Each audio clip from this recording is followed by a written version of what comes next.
Bluff City Media presents the No Bluffing Podcast. Stepping up to the microphone are your hosts, Christian Ingram and Evan Hayes. Now, let's get to the show.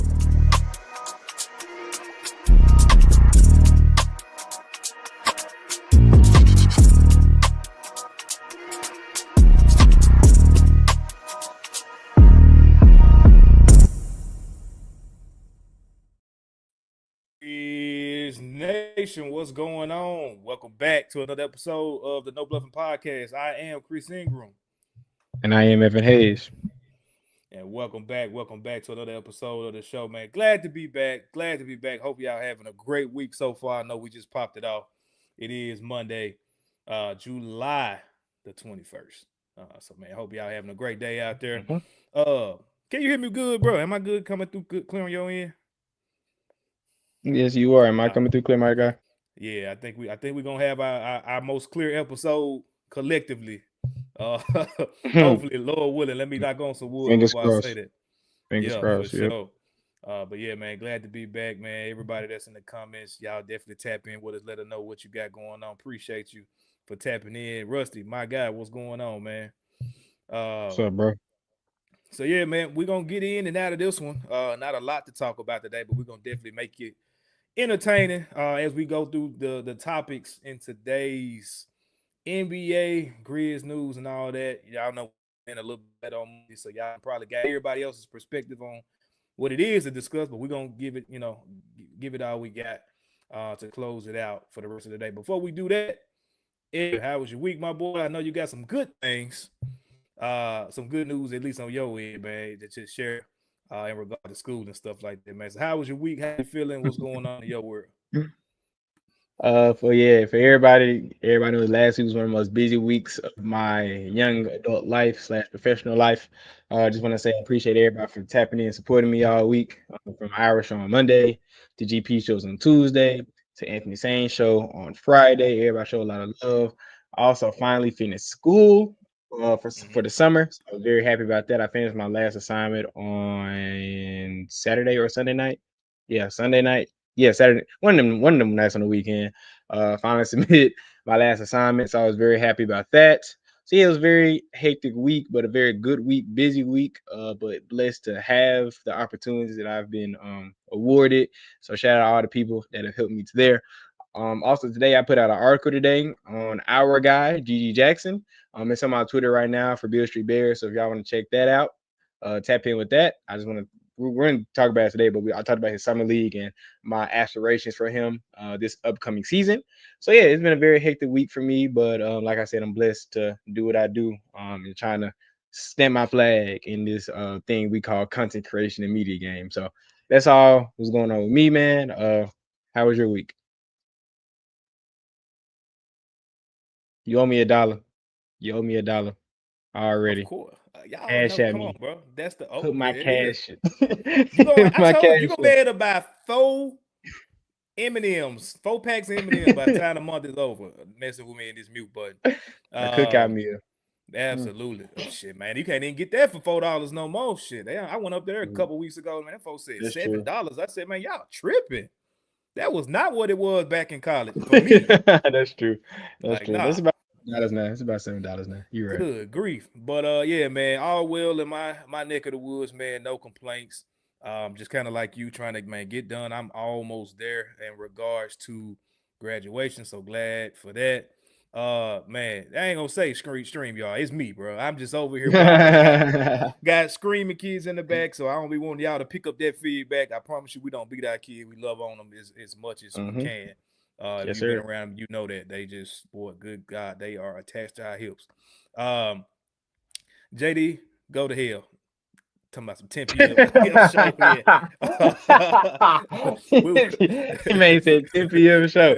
Hey man, over under. We can bet money on that. Under 10 hours. We gonna win every time. We can Every bet time. money right now. Every time. Damn dog. y'all. That's Damn funny. y'all. That's funny. It's all All right, love. no, you didn't catch. Kenny was on your ass on Friday on your on my show when I guest hosted. He was What'd on he our say? team for talking too much because we hit like an hour and a half. He was like, we just got through our intro and our first segment by the time we got done with our show. So yeah, Kenny was on your dog. It was funny. Kenny was I'm checking. gonna save it for the.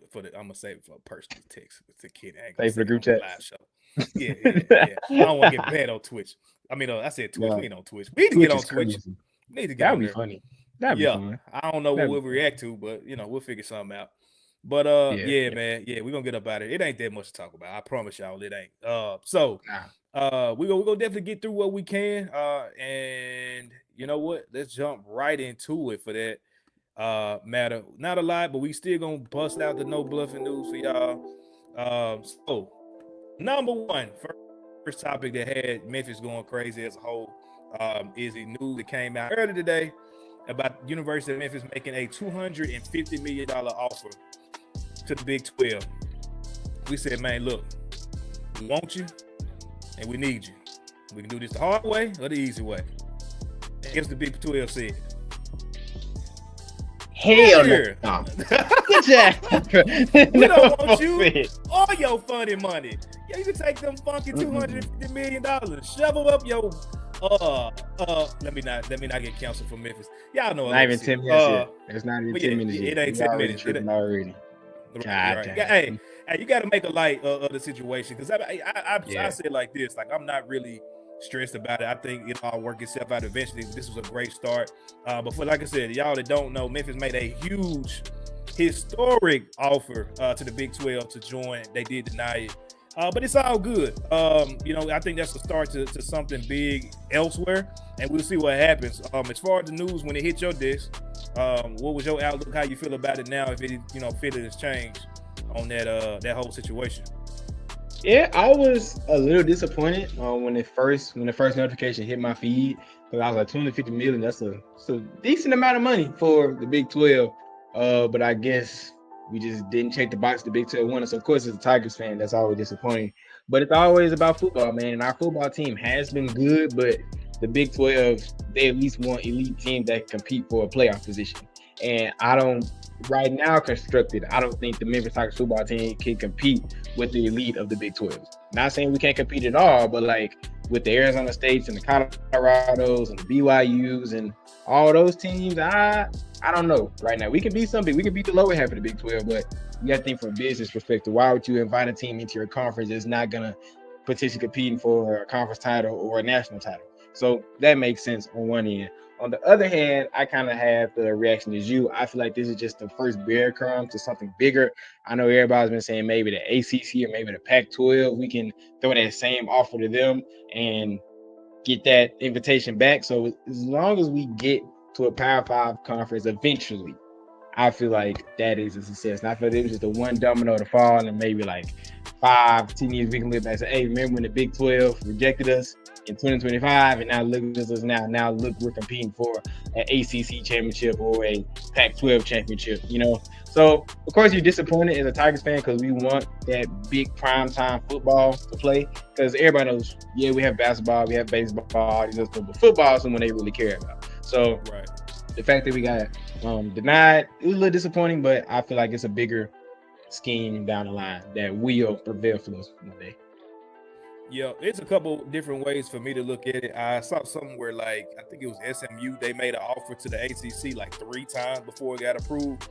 So, hey, if they keep going out there again with that same amount of money and maybe they work out some kinks, great. If they don't, just get the hell out of the AAC, which is now the AC, as they unleash their, terrible rebrand today in regards to them dropping. I mean, it's not really that deep, but it was just weird, bro. They dropped a logo, like a mascot for a conference. Like, what y'all got going, bro? It just gets lamer and lamer for real. But anyway, just keep swimming, keep figuring it out, keep reaching out to people. I think Ed Scott is the guy for the job, and he's showing that in the last 24. Has it been 2 years? In the last 12 months, I would say. He's definitely doing big things, and I think, like I said, the University of Memphis is in great hands as far as athletics with him at the head. So salute to him. Like I said, I ain't tripping on it. That's just the start of something big, in my opinion. And we'll see what happens. Man. Go through some comments real quick. We got our guy King Meeks in the building. Appreciate you, man, for tapping in with us. Guy. Let's see here. JD said, "What's the Big 12 had to lose?" Honestly, I don't know. We're getting, decent recruits like everybody else. I think that'll stamp us even further if they allow us to get in there. But yeah, I don't know what they got to lose, bro. I I'm really with do. you. Like UCF was in the Big 12 last year, and they had a historically bad year in their first year. So I think we could do better than USF. That's it, yeah. Yeah. UCF, yeah. Central Florida. Yeah. Yeah, so I feel like we could do better than them.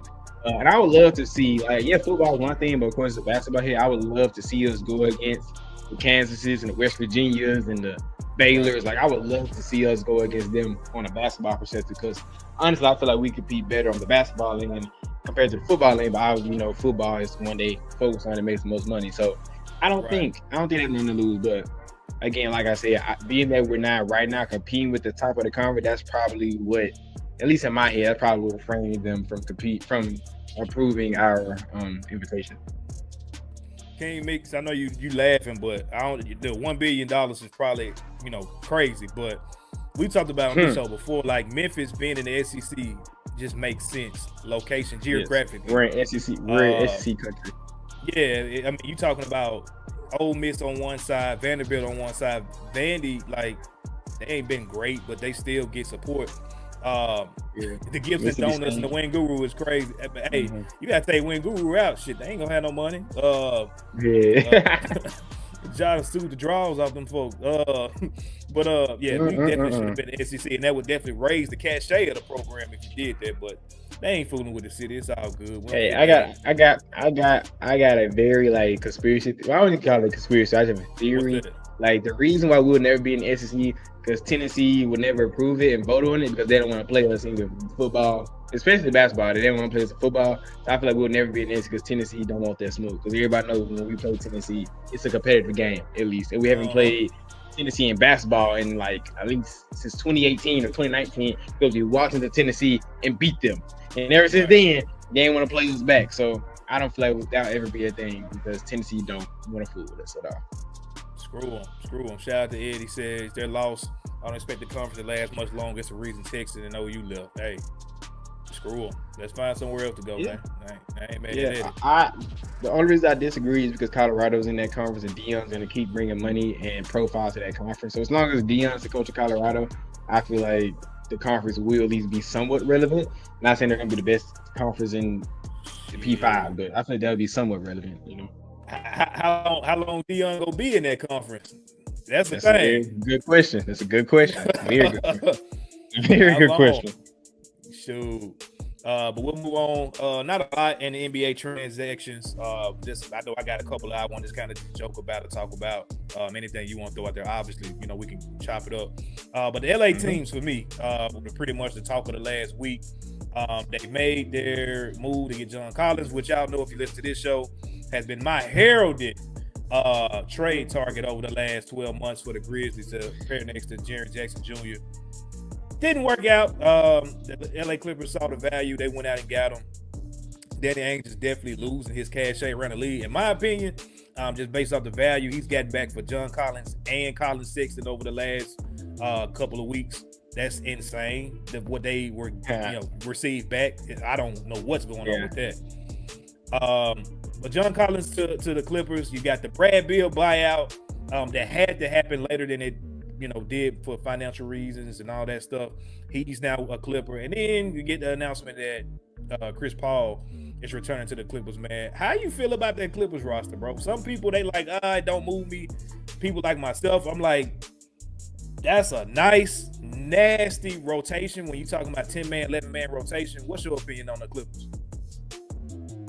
I feel like they're going to be good, but am I putting them in the championship contender conversation or top 3, top 4 team in the West? I'm not, because I still feel like just their age and their health will come and bite them in the butt, because just I go off of history, none of those guys that we've named that's been newly acquired or that's on the roster right now has consistently played a 70-plus game season in a good amount of time. I think James Harden, this is like his past most healthy season he's had, and he's probably the most consistently healthy guy on the roster.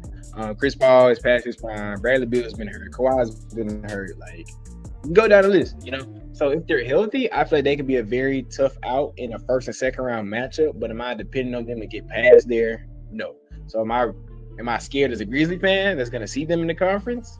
Not really. Like, yes, we're gonna have to come with our lunch pail and hard hat to beat them, but it's not gonna be easy. But they're not just putting that much fear in my heart. Like, yes, they made some good moves, but they're gonna have to do something else to move me to the point where I think they're gonna be a contender. Yeah, I think, you always get the people that put those posts out, like when a transaction happens, it's like, who's going to stop this trio, this duo, this rotation, this team. And the one that I saw that I agree with is that literally it's health. Like, if that team is not healthy, obviously, and that's anybody. Like, I kind of hate that cop-out and excuse because that's, you say that about the Grizzlies a couple years in a row at this point. If a team ain't healthy, nobody's going to win. But barring that everybody's healthy, I don't know, bro. Like, Harden, we know when it comes playoff time what he gonna do. But having somebody that you can say, all right, Harden, if you get us to the playoffs, get your ass out the way. You ain't ready for the moment again for the umpteenth time. Swap Chris Paul on that joint. You ain't probably ever gonna get Washington Brad Beal again. I don't think he watched though. That's what people got to realize. Like, he still put up great percentages last year, even as a third option. And then you get a healthy Kawhi. I think that's, I'm sorry, bro. Y'all, again, how I give it up about John Collins, the perfect role player to throw in there. Zubac keeps taking a lead. You put in, Brook Lopez as just that veteran. He's a former champion. They, just from people that fill certain roles, this can go one or two ways. This can be an awesome team as long as health is involved, or we could be looking at that year that the Lakers brought in all those old vets, Gary Payton and Karl Malone and all that. Like, it can go one or two ways. Man. Rick Fox. Yeah, man. Rick Fox on the roster. He was old, bro. I mean, they can go any kind of way, but we'll see what happens. The Lakers are turning into the West Coast Grizzlies. They have added Marcus Smart and Jake LaRavia this offseason. What was your thoughts on that, bro? I don't know if I was expecting a Marcus Smart buyout. I thought he was going to be there to mentor those young wings up there or young guards. But just your thoughts on him picking the Lakers to go to once he got bought out. I tweeted, Marcus Smart has become one of my favorite players in the league. It's my least favorite league. And one day, it took him one day for him to get on my hate list. Like, why, Marcus? Like, I get your time here didn't go well. I get we sent you to Washington, but that's just the business of the league. Why you got to go to 1 hour op, bro? Like, why you got to do that? I was very surprised to see a buyout. I think Marcus Smart, like you said, could have gave some good value to the Washington Wizards, but I feel like people are severely overrating, like, the status and state of a 2025 Marcus Smart. Like, we saw him when he was with the Grizzlies. Like, I'm not, I'm a person that loved him on here, but he wasn't Boston Marcus Smart and nowhere near Marcus Smart. Like, his body, like my brother said, is not holding up at all. Like, on the Jake LaRavia thing, like, people like saying Jake LaRavia is gonna do this. He's gonna be that best backup wing to replace Dorian Finney-Smith and backup all threes. I'm like, do y'all know who Jake LaRavia is? Like, he couldn't handle the heat in Memphis. What's he gonna do in LA when LeBron passing the ball? He do that slow, he used to do that slow Euro and get ripped going out to the rim. Like, nah, bro. Like, he gonna get cussed out. Yeah, LeBron gonna cuss that man. They're like, Bron, they gonna get that man, bro. I'm sick of him. Like, then they add DeAndre Ayton, obviously. Like, they just have a real nasty bench rotation, in my opinion. Like, a lot of, like, unreliable, not taking the game serious, out of shape guys. And I don't think they're gonna be that good. Like, of course, LeBron and Luka's gonna elevate your team to a playoff spot or a play-in spot, but their bench rotation is not good, in my opinion. Like, they're just not good at all. So I fear they always came when they go to the win. Of course, like, yeah, they all of a sudden they're getting depoy Marcus Smart all of a sudden. But I am more afraid of the Clippers than the Lakers. Like, stamp that. Like, the Clippers have a better roster top to bottom than the Lakers do. So who I'd rather play in a playoff series? I'd definitely rather play the Lakers in the playoff series compared to the Clippers. Hell yeah. Give me the Lakers easily. He said, hell yeah. He said, easy. Easily, man. This is going to be a disaster waiting to happen. It is a disaster waiting to happen. I tried my best to – I love the Marcus Smart pickup for the Grizzlies 2 years ago.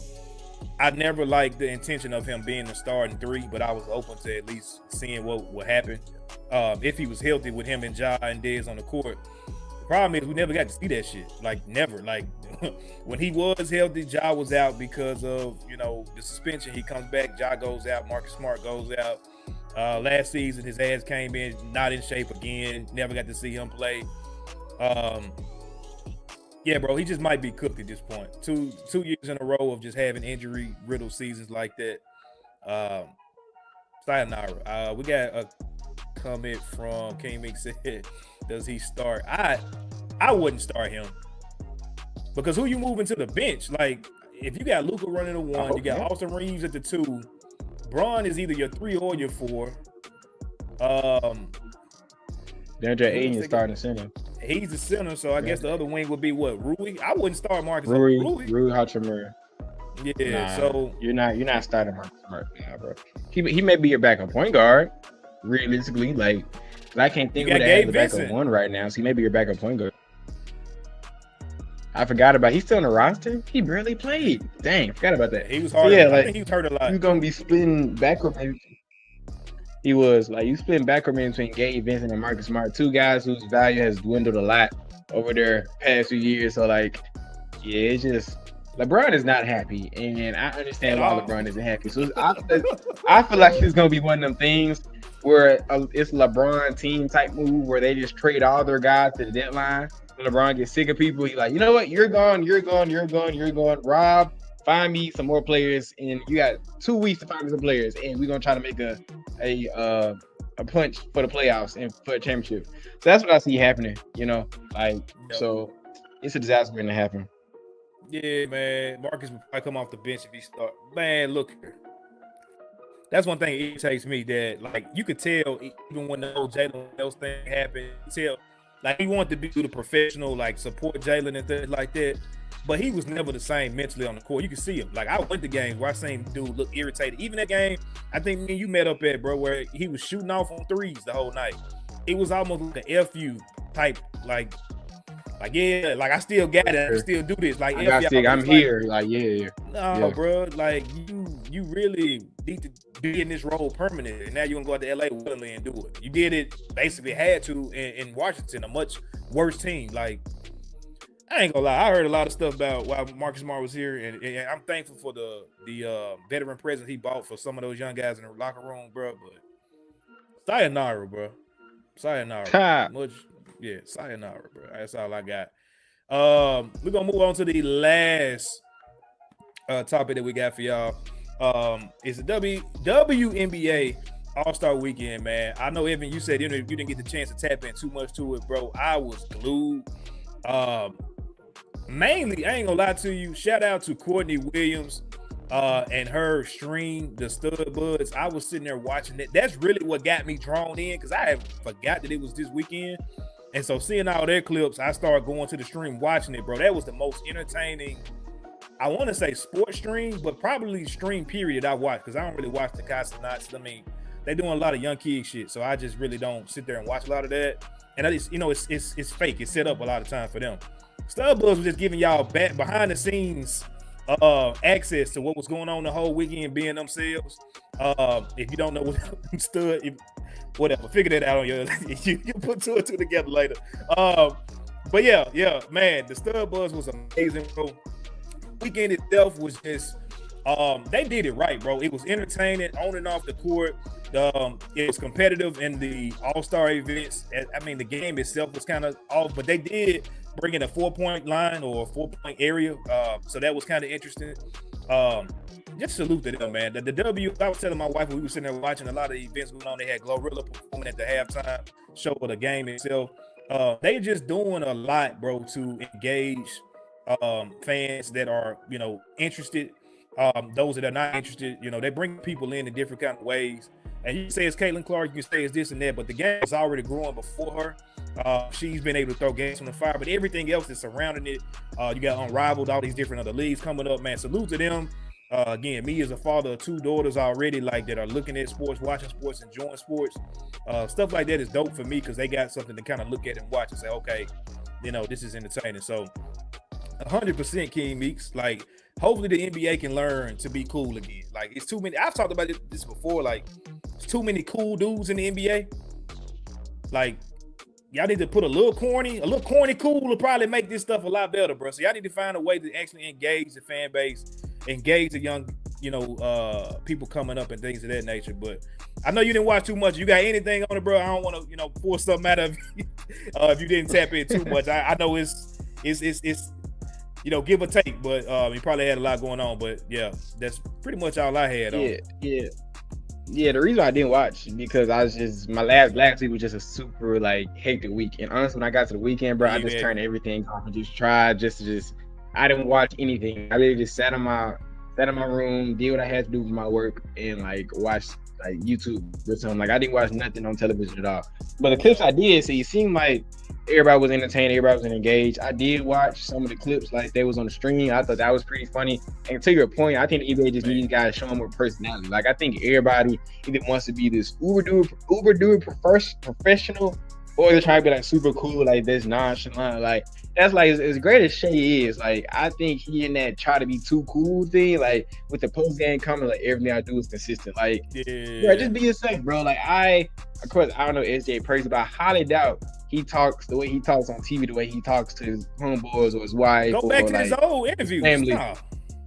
He doesn't talk like that, So just be yourself, be personal. I think I saw some clips. They was in the club with Angel Reese, some people, and they was turned up in the club, just that type of stuff. We want to see the people behind the players. We invest. We're the storyteller business, me and you, Chris. So we want to see the stories and the real people behind just the people in the box score. So that's how people get attachment to players and make people their favorite players off of just who they are outside the court. So right. I'm for all that. So I just hope the WNBA continues it. People continue to tap in and pay them girls, bro. I know everybody was talking about the shirts they wore. I think that was a great message as well. I'm supporting playing the players, so y'all continue to support the W. Yep. I ain't gonna lie to you, bro. You made me think about something else that I forgot to bring up. And we ain't gonna stay on it too long, but I gotta talk to you about it, bro. Speaking of streams, do you know where I'm going with this one? It was a stream over the weekend. The reason what made me think about what I'm about to say is you talked about the streams and getting to see people's personalities and all that, right? And the thing about streams, bro, is that you cannot edit streams in real time. What you see in real time is what's happening in real time in streams, right? So it was a stream supposedly set up over this weekend with one of the up-and-coming streamers, Talil. For y'all that you talking about the Ja Morant? Oh, man. Yeah, man. Yep. Oh, you finna cake. Hold on. We finna get to it. I'm glad we brought this up. This is going to be fun to talk about. So, apparently, Talil had a stream set up with what he thought was Ja Morant. If you look at his tweets, you look at his promotions from everything else, he let all his fans know, tune in tomorrow. Have your notifications on for tomorrow, which tomorrow technically was Saturday. He gets to a Nike. What's the word? Nike. I don't want to say it was sponsored, but yeah, it was a Nike gym for EYBL. It was logos and marketing plastered all on the walls, on the seats, and everything. You got Nike reps in the back. You have Team Morant there. You have photographers, family members, trainers. You have everybody there. And Talil was under the impression that he was going to be working out with Ja Morant. And it was this big ordeal because obviously he felt like he was supposed to be there. Ja's team is saying he was not supposed to be there. Before I give mine, bro, what did you think about this situation, bro? Who are you believing in this scenario? I want to get, because I ain't talking to you about this on the phone or nothing. I want to get your raw opinion about this. Who you believing in this situation? I'm always gonna ride with the family. If the family said, yo, he wasn't supposed to be here, and because it doesn't seem fit because everybody pulled up. It's very exclusive to get some time with Team Morant. They're a very close-knit family. They ride as a unit together. It's hard to see one without the other. So if they're all gonna be there, that means there's some legitimacy to what the setup was supposed to be. So the fact that Talil was saying that he was supposed to be with Ja, he was disappointed. People would start attacking Ja on Twitter because it just seemed kind of grimy to me, bro. I feel like he was just trying to play that up for the views, to get some sympathy views, because like John has clearly shown love to the people before. I think so. I don't know. I think Ja just wasn't supposed to pull up. Like, you know, like I genuinely think because Ja was doing a lot of stuff the whole weekend. Like EYBL weekend, so he's all over the place. You know, so I don't think he was supposed to be there. Like, because everyone knows the Nike athletes, especially the younger Nike sports athletes, they're all over the place. They're in EYBL week. They have schools coming out. They got press conference. They got media. They got a bunch of stuff going on. So if he was supposed to be there, he wasn't supposed to be there. I don't think he was coming in the first place. Like, but that's just my opinion. What do you think? I'm calling cap, bro. I'm calling cap. I'm sorry, calling bro. cap.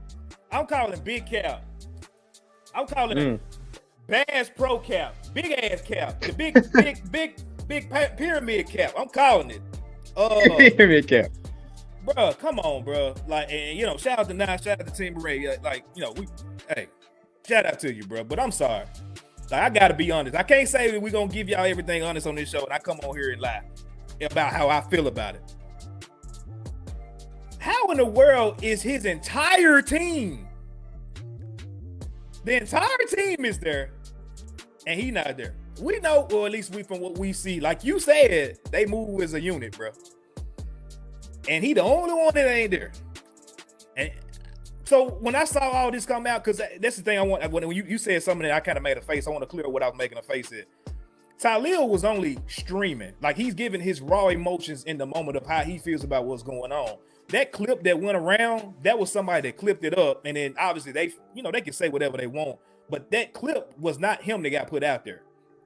And so I hate the backlash that he's receiving, because it's like he didn't do nothing but just give his raw emotion what he does on every. If y'all watch Talil, which I don't tap in with most of these young cats, but when I see him, the dude has a real genuine, like, just a real genuine energy, bro. Like, he come with just really just humble energy, respectful, grateful energy. So I'm always rooting for Talil.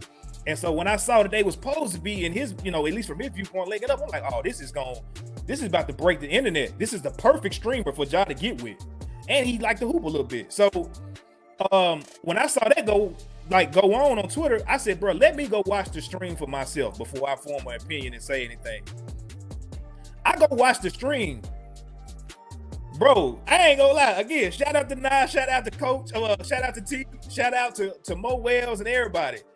But the energy that they had when Talil was asking questions, bro, was almost on like they was trying to cover, bro. Like, and that's why I had a conversation with somebody offline. I was like, you got to go watch the stream to kind of get what was going on. That shit was cap, bro. And so, you know, Ja came out and said what he said. You know, everybody gonna say whatever. It cool. But like, if I'm wrong, whatever. But the way that looked, bro, it looked like he was supposed to be there with everybody involved. And it was like, well, he ain't coming. So it looked the kind of way. And I just say this, especially with everything that's going to go on with Ja, man, it would have been amazing just if he showed up just to show face on the stream. He didn't have to work out, shoot a ball, pass a ball, dribble a ball, but just to show face, even if he wasn't supposed to be there, quote unquote, I think they would have did a really big thing just for the brand, for what's to come, getting, you know, just people that have kind of, you know, shunned him for whatever reason. We need, at least this is just me, I want as much good energy, positive energy sent that man's way as possible, bro. Because it has been a dark cloud, you know, just kind of following the last couple of years. So I'm calling cap. But salute to everybody involved, man. Hopefully they can work something out to where they revisit this. They create a moment later on, because Talil deserves it. And if he got T. Morant and everybody else there, chances is he probably should have shot there. I'm sorry, bro. Like, I just can't get with that one. Like, you got everybody there. Like, everybody there is like, come on, bro. So that, man, y'all make that right. Please, the fans want it. The streamers, the NBA, the Ja fans, the Grizz, like, we would love to see it happen. But anyway, I'm gonna get off my. I just had, when you started talking about streaming, I was like, I knew it was something else I wanted to ask you about. So anyway, yeah, I don't watch, just for the record, I don't watch stream. Like, I don't watch Costinelle, I don't watch nobody. So just for the record, I haven't watched the stream. I don't, like, even when this whole thing, I only saw it through Twitter and I saw what people were saying on Twitter. So I still haven't watched the stream as of right now. So because I'm not really I'm gonna shoot it to you, bro. You know, so. It's on YouTube, so like just the clip of it. I'm gonna shoot it to you. I want you to let me know like how you felt about it. I'm like, Yeah, send it to me, and I may change my opinion afterwards. But yeah, just send it to me, and I'll see how I really feel afterwards. For sure.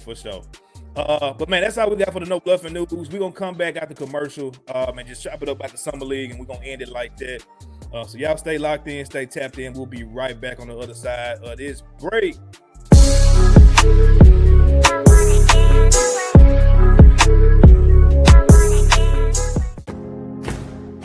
Looking for an alternative to alcohol or conventional medicine? Check out Ounce of Hope, a Memphis-based dispensary with 2 local stores in the Sanderland Center and on South Cooper Street. You can get all the products you need in a location convenient to you. Each store offers an intentional shopping experience with dedicated bud tenders to answer all of your questions, from product selection and mushroom blends to our personal favorite, the Delta 9 seltzers. You gotta try the Peach Buzz. Try Ounce of Hope at either one of their 2 Memphis stores or at www.ounceofhope.com for convenient products shipped right to your door. Use the promo code BluffCity for 15% off any order, excluding sale items. Cannot be used in conjunction with other promotions or discounts. One use per customer.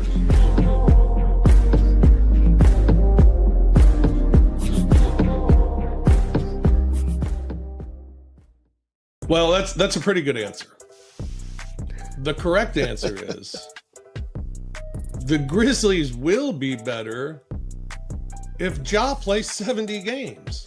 We can talk all we want about who's going to play where and who's going to get the minutes, and Jalen's minutes and Coward's minutes, and KCP, is he starting? Is he coming off the bench? And is Scotty the backup point guard? And Ty Jerome, what sort of role is he going to have? And can he be really big for us? And, how's Brandon Clark? We can talk all of that stuff.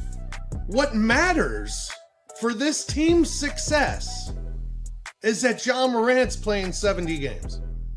Period.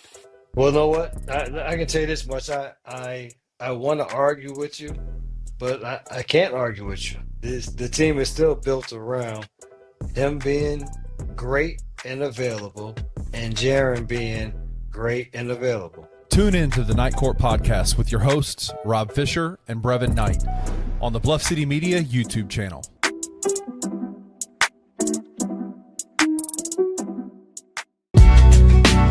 In the heart of the Highland Strip for 27 years, Trilogy Tattoo has helped tell stories for Memphians for generations. Located at 530 South Highland, Richie and his team are waiting to help you tell yours. From tattoos to piercings, your body art should be as unique as you are. Voted a Memphis Flyer top 3 tattoo shop in the city of Memphis since day one. Your story will be safe here at Trilogy Tattoo. Open 7 days a week, Monday through Saturday, 11 to 11, and 3 to 11 on Sundays. They have convenient times waiting on you. Let Trilogy Tattoo help you tell your story.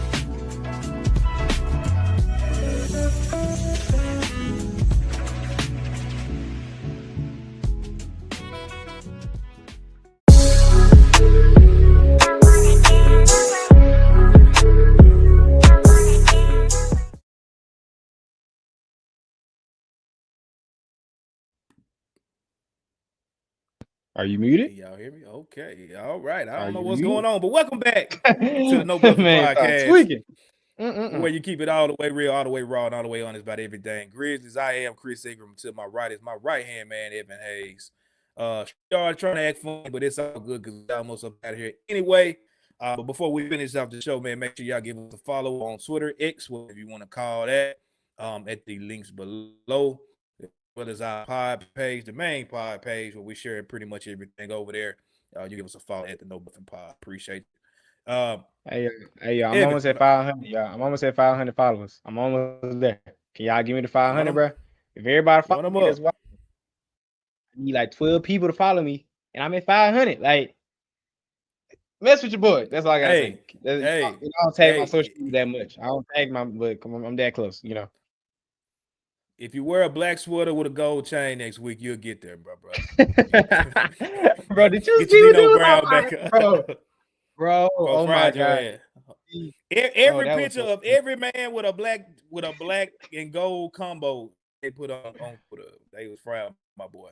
Bro, that was so funny. Shout out to they was like, look at on Chris show, you be having the tank top on with your hair half did and not, bro. They was I wear this chain every week. I wear the same chain every week, and then I just put the black tee with it, and then it just turns into this Hey, whole it big thing. shine. Yeah, it's It not, shine but a like little I wear, different, man. And I guess they they got a do. different setup up there too.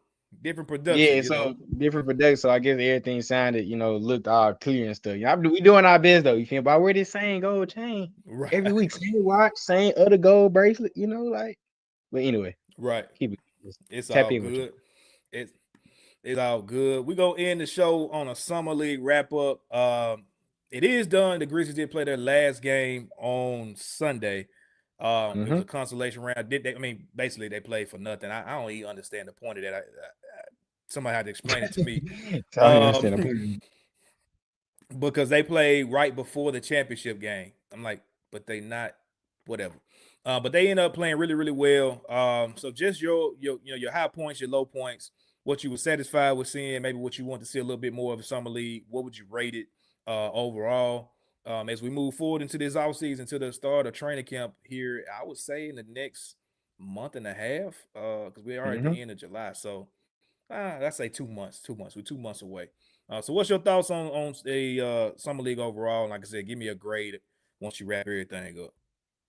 Yeah, man. I was decently pleased with this year's summer league. I guess on my fault and maybe other Grizzly fans' fault, I came in a little bit too much expectations for this summer league because I know last year we played the summer league championship with Gigi Jackson, Jalen Wells, and a lot of similar type guys on the roster, at least a lot of NBA guys on the roster. So I was kind of expecting that. So I wanted wins, but outside of wins, I liked what I saw for the most part.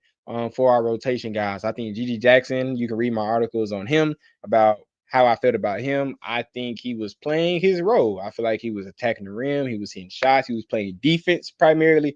He looks good. Jalen Wells in a short stint. I know they showed him down because they didn't want to risk any further injury. He played well in spurts. I feel like people were really like expecting him to like drop like 25 a game, but he was being a dog defense. And what you didn't like about Jalen is try to do a little bit too much hero ball. Like you saw him with the ball a little bit too much in his hands, and that kind of he turned the ball over a few times and kind of got caught up. But that's to be expected for a second year guy going to summer league. Javon Small was personally my favorite guy to watch during the summer league. I know he was in at the lineup with injury, but I tweeted, I think that guy can be a legit player. Like I know he's not going to play in front of Ja or Scotty right now, but just his dog mentality, how he attacked the rim, how he controlled the offense. Like everybody knows, like knock on wood, I hope Ja Morant has a healthy season. Like knock on wood, I pray to God he has a healthy season. But go off of history, Ja Morant is not the most healthy person through freak accidents. So there may be some times where we're going to need Javon Small to give Scottie Pippen a break and run the offense. And from what I've seen in summer league, he seemed like he's able to do that. So Javon Small played well. He played great in that last game. He was able to shoot the three ball, scoring on 3 levels, play good defense. Love that from Jamal Small. And the last guy I had to shout out, who I hope will get on our next two-way, is Jamal Meshack. He was my favorite player to watch outside of Javon Small during this whole summer league. Like he shot the ball very well for him. Like he said in the pre-draft process, like I shoot a lot better than y'all think I do. And he came right out here and did exactly that and shoot a lot better than we think he did. He was a dog defensively. He seemed to be just a competitor. Like I know he had a quote saying, "I'm treating this like the NBA Finals." Like the 59th pick of the draft is treating a summer league game like the NBA Finals. That is music to my freaking ears, bro. Like I think he's gonna be if I outside of Cedric Calvert, we didn't see him play, but of all the guys that played in summer league who I think can make an impact on this team like unexpectedly, is Javon Meshack. Like I genuinely think he can find himself a rotation on this team after he eventually, as we assume, gets put in a two-way. So overall, I'm gonna give it a C plus because we didn't win. Number one, because everybody loves to win. And two, I want to see a little bit more from our rotation. I didn't dislike what I saw. I want to see a little bit more. So I'll give about a C plus and a B minus. That's probably where I would give it around. I did like Coach T.I.'s offense and defense, like the picking up full court and swarming, and like it reminded me a lot of like Euro/AU basketball. No, probably like a basketball, like that hectic, chaotic type of playing. I love seeing that. And I feel like the guys on our roster can strive in it. So shout out Coach T.I. as well. So I give it I say I give it about a B minus. I liked what I saw from them. There's things I wish would differently, especially as win some games, but B minus is where I'll leave off with the guys that we should see playing when the season starts.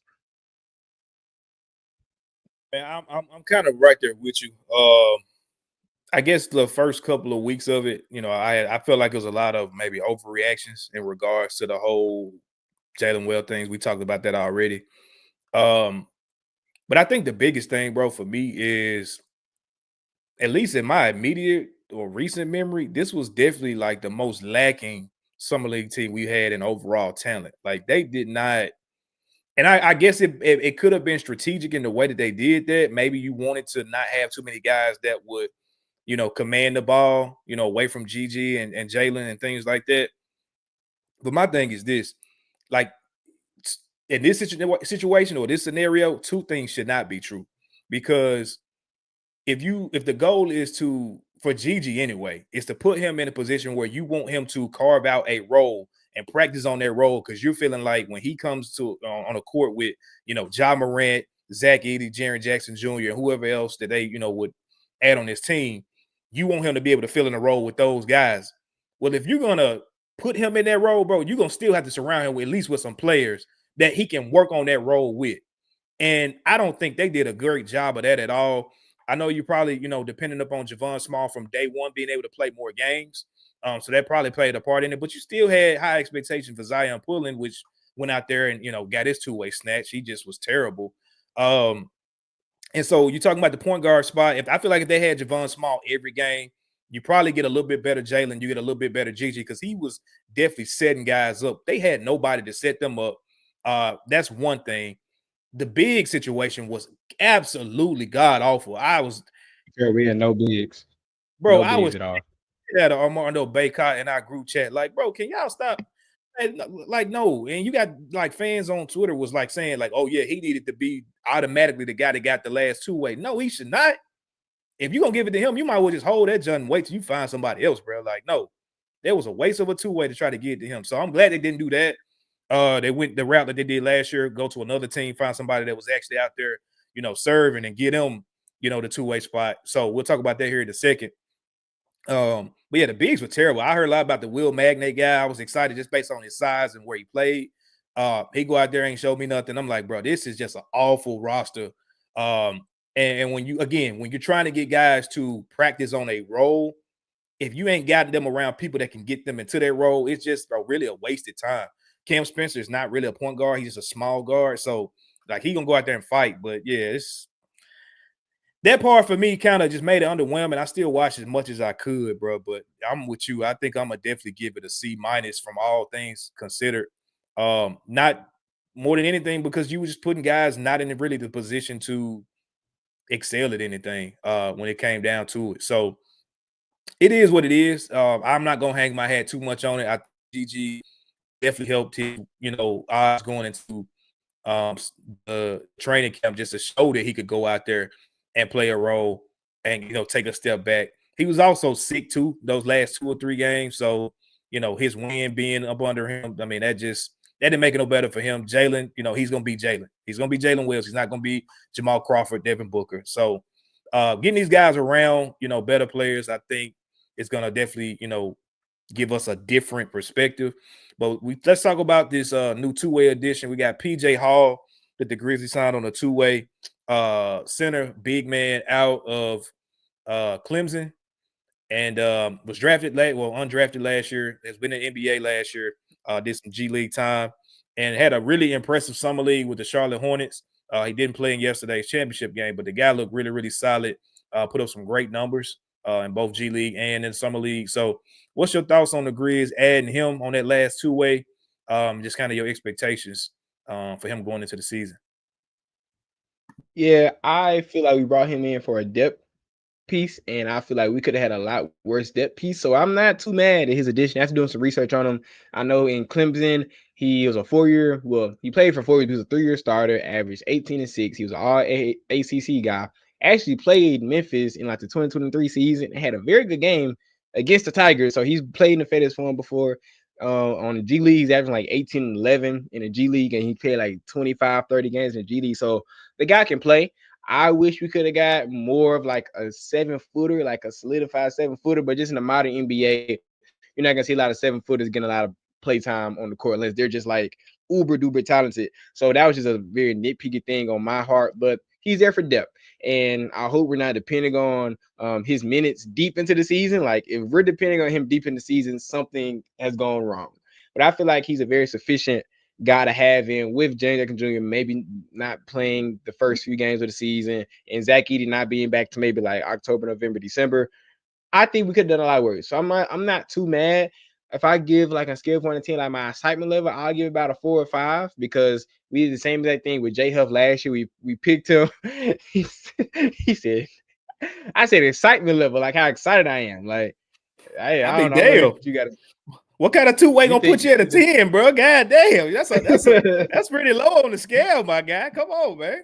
Like, I'm just saying, like, he ain't gonna unless like the reason why I say that because we did the same exact thing with J Huff last year. He played very good for Orlando in their summer league, and we picked him up, and he was a instant offense type guy in the first 15, 20 games of the season. He was instant impact. I'm not saying they're the same player, but being that the history is what we do to try to find bigs, like I expect somewhat similar impact, like similar. They're two completely different players. If he can come in and have a decent impact first 15, 20 games of the season, I can't be mad at all. So welcome to Memphis, Zion Pulling, Deuce, wish you the best. You got your two-way snatch, dog. I think it was very funny that he got the day he got announced waiving, he was still on the bench the next game. I thought that was kind of messed up that they announced waiving. He was still on the bench for the next game. Like I guess he had to fly back with the team and all He's that. still on the I thought that was team, kind of bro. jacked up. He just got your contract Well, snap. That's like, all. well, I think that was kind of jacked up. But that's just me. I'm like, I'll try to like, yo, can y'all like fly me home? So I don't gotta be sitting on the bench with the guys that, but that's just me though. But yeah, Zion Pulling, wish you the best in your future endeavors. PJ Hall, welcome to Memphis. Don't mess up. You'll be good. So I didn't hate the sign at all. Yeah, I'm with it. I mean, you kind of said it as well. You know, it's two different skill sets. But if I put it like this, if you can tell me, and this is a big or guard or wing, if you can tell me that we can bring somebody on a two-way that makes enough impact to garner them getting a full-time contract, hey, I think that's a win. So I'm not saying, you know, we don't hope and pray that that's happening, obviously, but in the event that he goes out there and plays well enough to earn it, I think that's a win. That's great. And based on from what I've seen from him and his skill set, I think it makes a lot of sense. Like y'all talking about in the chat, like, you know, him, the way that I just from the little film I watched, the way that he set screens, the way that he rebounds. I know he can step out and can hit the three, so that's great. You know, it's a great addition. But just being another big, a bruising big, you know, in a sense, I ain't mad that he's not a footer. As long as you got a thick frame, pause, that you can go out there and hurt somebody a little bit. That's what we need on this team. And I think that's where East Low is going with all these guys that he's bringing in. He wants toughness. He wants people that's going to run, be in shape. He wants to run fast, play fast. You know, Zach Clement has talked about dogs. From what I can see, he definitely plays with a flair and a thrill. And if that's going to help us get through training camp and, you know, get some spot minutes, hey, man, as long as we ain't bringing back Bismack Biyombo, bro, I ain't mad at nothing. Like, just don't bring that guy back or anybody like him that can't catch the ball. Like, that's my biggest knock on Zach Edey. Like, he had great hands in college, but this man got in the NBA, bro. And I'm like, God damn, Edey, why are you dropping everything? Like, Jesus, your hands are probably bigger than his laptop in front of me, bro. Come on, just catch the ball. Speaking of Zach Edey, bro, it was the funniest thing I ain't talking about on the show last week. So I'm sitting here. I'm sitting here on 4th of July, bro. And my family is my mom and dad is up here. So we all sitting outside watching the fireworks. My neighborhood had it blowing up like for real, for real. And man, my mom get a text from one of her friends that's at a 4th of July cookout. Now, granted, her friend is black. And I wish I had the pictures on the picture on my phone right now, but edit out the face because I don't want to post her friend's face on here. But her friend sends her a picture of guess who's at this cookout I'm at. And it's her friend that's like, you know, a normal black woman and, you know, older black woman size, you know, maybe 5'4", 5'5", 5'6", maybe with heels on. You know what I'm saying?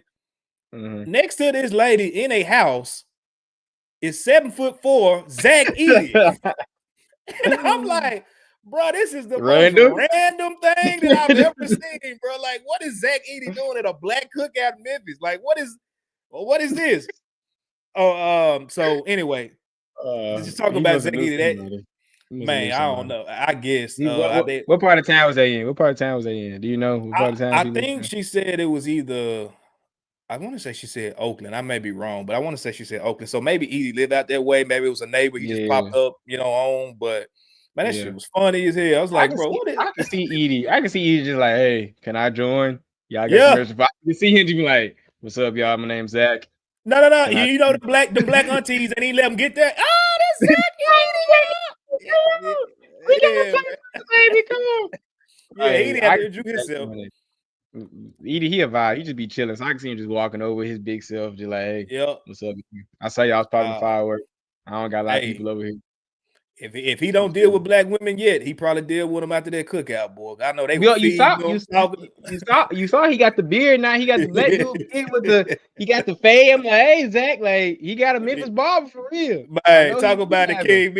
He got that real Memphis barbecue and some real potato salad from the city, not that fake mess from the store. Oh man, Canadian he gone. Finna turn real Memphis real quick, bro. I'm telling you, he gone, man. He Canada, gone. But hey. Maybe different. Real talk. Don't let them have no snipers. If they had some real snipers at the cookout, oh man, they got my boy Edie. He gone. Man, the kill. What? They might finna have a box Chevy. What you talking about, King? They might finna have a box Chevy on 30s. On 30s, man. Oh, that's funny. Man, for real. But yeah, man, I'm excited to see what he can do. Just somebody. I mean, he looks better than Colin Castleton. So hey, I'll take that. Facts. But yeah, just waiting to see Meshack get that 2-way. I know everybody kind of speculating, bro. He was the shit. I mean, he didn't play as many games. I guess if I had to rank it, he was great to me as well. Would love to see more of him. But yeah, him, Meshack, Small, Cam Spencer. Those are the three guys. I mean, obviously GG. Those four guys. I guess you can say they had solid. Just I'm like, all right, cool. Y'all did fine. It wasn't nothing spectacular, but those two guys, I definitely expect to see them on 2-way contracts, and hopefully, if everything works out, they'll be in this roster for long term as they continue to pump out great talent and development. So that's really all I got, man. Anything else you want to touch on Summer League before we get up out of here? Nah, man. That's all I got, bro. Summer League was cool. We can stop talking about it now because when Summer League is losing, it's hard to talk about Summer League when your team keep losing, bro. So thanks. Everybody stay healthy. Wrap up and bubble wrap. Everybody don't touch nobody. Don't hit nobody. Don't do nothing. Just stay still. Man. 1-on-0 workout. 1-on-air workouts. No foul. Don't get no scandals. Don't get nobody pregnant. Get no scandal. Don't get nobody. Nothing. Don't get in trouble. Don't get no speeding tickets. Zach Edie. No more. Bigfoot ass. Dude, don't.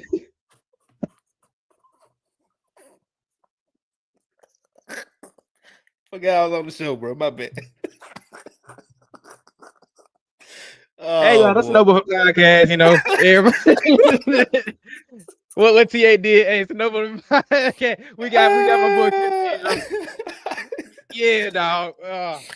Yeah, man. Hey, this week do something that makes you feel good. Make you happy. I'm Evan. That's Chris Ingram.